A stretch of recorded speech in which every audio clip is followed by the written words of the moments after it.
একটু বয়সে না বাবার সমর মতো না বুঝতে বুঝতে বাবাই গেল গা, আমার কলিজায় গেল গা রে, আমার স্বামী কই গেল রে।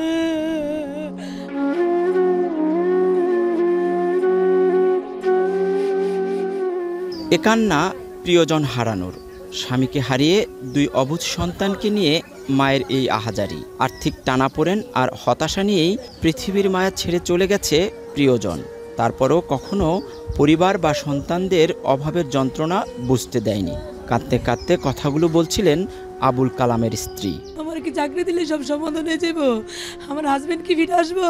তাহলে আমার কি সমাধান? তাহলে আমার কি চাকরি?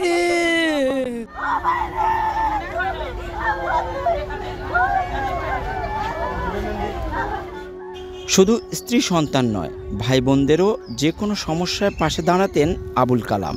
বন্ধুবান্ধব আর পাড়া প্রতিবেশীদের প্রতি ছিলেন সহানুভূতিশীল। সদা হাস্যোজ্জ্বল এই মানুষটিকে হারানোর বেদনা সইতে পারছেন না কেউই।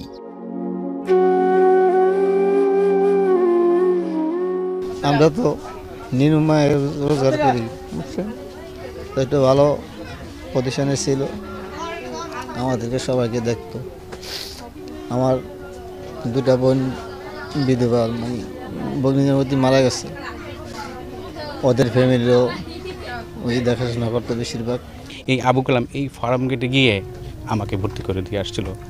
ভাগ্যিক নির্মম পরিহাস, আমার সে পর্যন্ত সেই ফার্ম গেটেই তার জীবনের শেষ যাত্রায়, সেই যাত্রাটুকু ফার্ম গেটেই সমাপ্তি হলো।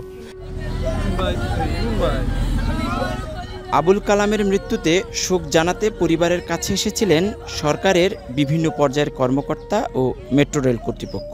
আশ্বাস দিয়েছেন নিহতের পরিবারের পাশে থাকার। সরকারের পক্ষ থেকে চেষ্টা করা হচ্ছে তার যোগ্যতা অনুসারে এই মেট্রো রেলেরই কোনো একটা প্রজেক্টে বা যে কোনো একটা পদে তাকে যদি চাকরির ব্যবস্থা করে দেওয়া যায়। ওনাদের ফ্যামিলির যে বক্তব্যগুলো আছে এবং জেলা প্রশাসন থেকে ডিসি স্যার যে কথাটা বললেন, এই মেসেজগুলো আমরা নিয়েছি। আমার এখন ঢাকায় গিয়ে আমার কাজ করতে হবে। নারায়ণগঞ্জে প্রথম জানাজা শেষে রাত ১টার দিকে আবুল কালামের মরদেহ নিয়ে আসা হয় গ্রামের বাড়ি শরীয়তপুরের ঈশ্বরকাঠিতে।